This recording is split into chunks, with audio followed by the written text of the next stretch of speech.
The Malleus Maleficarum. Part 2, Question I. Chapter 11. Of the method by which they can inflict every sort of infirmity, generally ills of the graver kind. But there is no bodily infirmity, not even leprosy or epilepsy, which cannot be caused by witches, with God's permission. And this is proved by the fact that no sort of infirmity is accepted by the doctors. For a careful consideration of what has already been written concerning the power of devils and the wickedness of witches will show that this statement offers no difficulty. Nitter also deals with this subject both in his book of precepts and in his Formicarius, where he asks, whether witches can actually injure men by their witchcraft. And the question makes no exception of any infirmity, however incurable. And he there answers that they can do so, and proceeds to ask in what way and by what means. And as to the first, he answers, as has been shown in the first question of the first part of this treatise. And it is proved also by S. Isidore, where he describes the operations of witches, et him. 8, cap. 9, and says that they are called witches on account of the magnitude of their crimes, for they disturb the elements by raising up storms with the help of devils, they confuse the minds of men in the ways already mentioned, by either entirely obstructing or gravely impeding the use of their reason. He adds also that without the use of any poison, but by the mere virulence of their incantations, they can deprive men of their lives. It is proved also by S.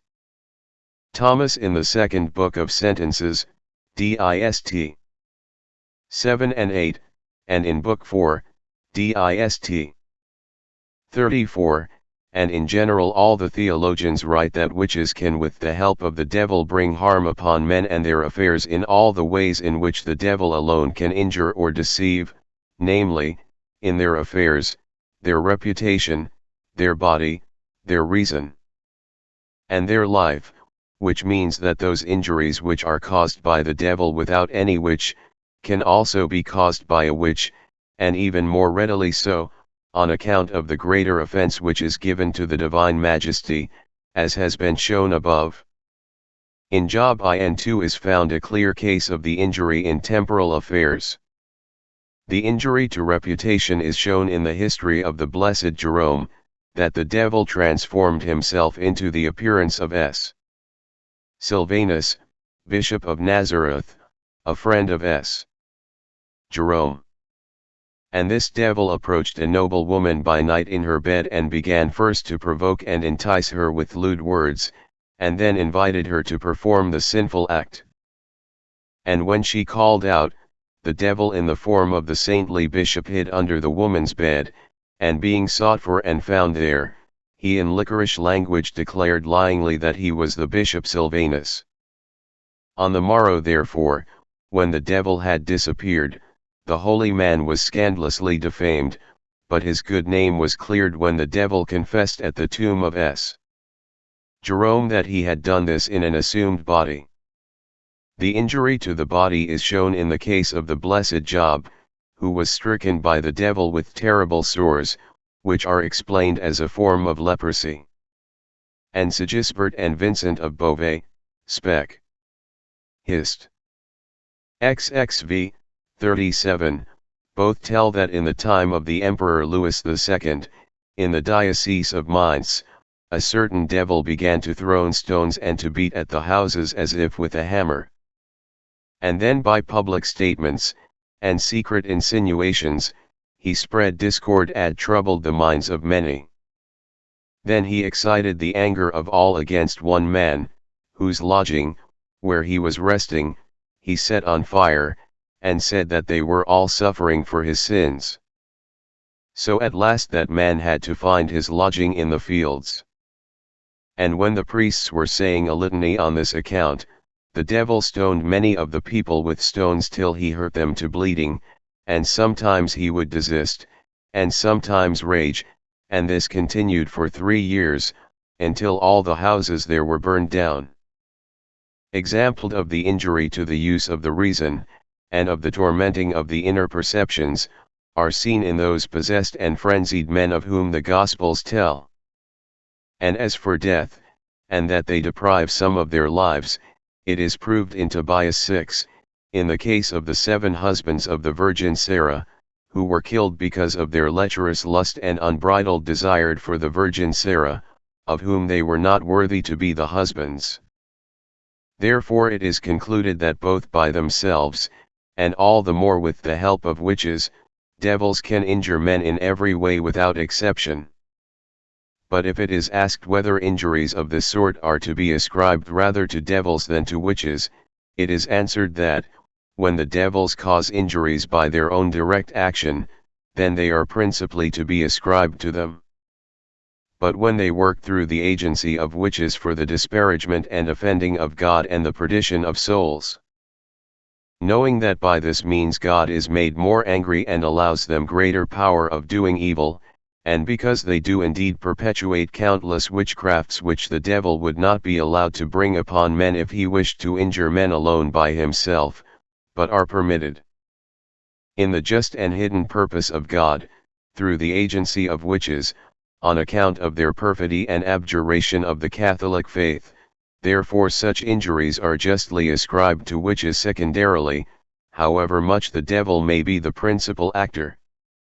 Therefore when a woman dips a twig in water and sprinkles the water in the air to make it rain, although she does not herself cause the rain, and could not be blamed on that account, yet, because she has entered into a pact with the devil by which she can do this as a witch, although it is the devil who causes the rain, she herself nevertheless deservedly bears the blame, because she is an infidel and does the devil's work, surrendering herself to his service.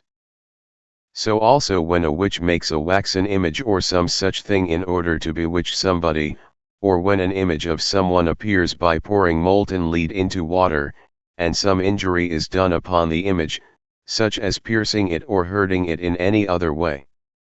When it is the bewitched man who is in imagination being hurt, although the injury is actually done to the image by some witch or some other man, and the devil in the same manner invisibly injures the bewitched man, yet it is deservedly ascribed to the witch.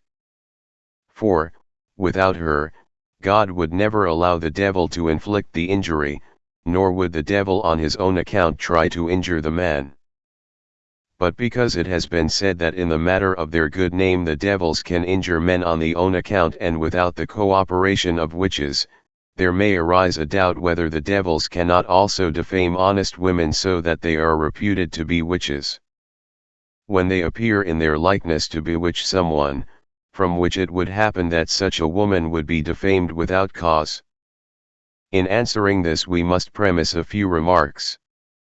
First, it has been said that the devil can do nothing without the divine permission, as is shown in the first part of this work in the last question.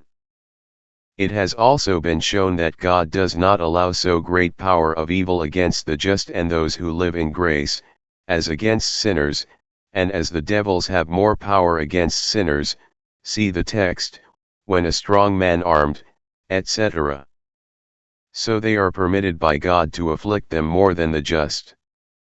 Finally, although they can, with God's permission, injure the just in their affairs, their reputation, and their bodily health, yet, because they know that this power is granted them chiefly for the increase of the merits of the just, they are the less eager to injure them. Therefore it can be said that in this difficulty there are several points to be considered. First, the divine permission. Secondly, the man who is thought to be righteous, for they who are so reputed are not always actually in a state of grace. Thirdly, the crime of which an innocent man would be suspected, for that crime in its very origin exceeds all the crimes of the world. Therefore it is to be said that it is granted that, with God's permission, an innocent person, whether or not he is in a state of grace, may be injured in his affairs to this particular crime and the gravity of the accusation, for we have often quoted S. Isidore's saying that they are called witches from the magnitude of their crimes, it can be said that for an innocent person to be defamed by the devil in a way that has been suggested does not seem at all possible, for many reasons. In the first place, it is one thing to be defamed in respect of vices which are committed without any expressed or tacit contract with the devil, such as theft, robbery, or fornication, but quite another matter to be defamed in respect of vices which it is impossible to accuse a man of having perpetrated unless he has entered upon an expressed contract with the devil, and such are the works of witches, which cannot be laid at their door unless it is by the power of devils that they bewitch men, animals, and the fruits of the earth. Therefore, although the devil can blacken men's reputations in respect of other vices, yet it does not seem possible for him to do so in respect of this vice which cannot be perpetrated without his cooperation. Besides, it has never hitherto been known to have happened that an innocent person has been defamed by the devil to such an extent that he was condemned to death for this particular crime.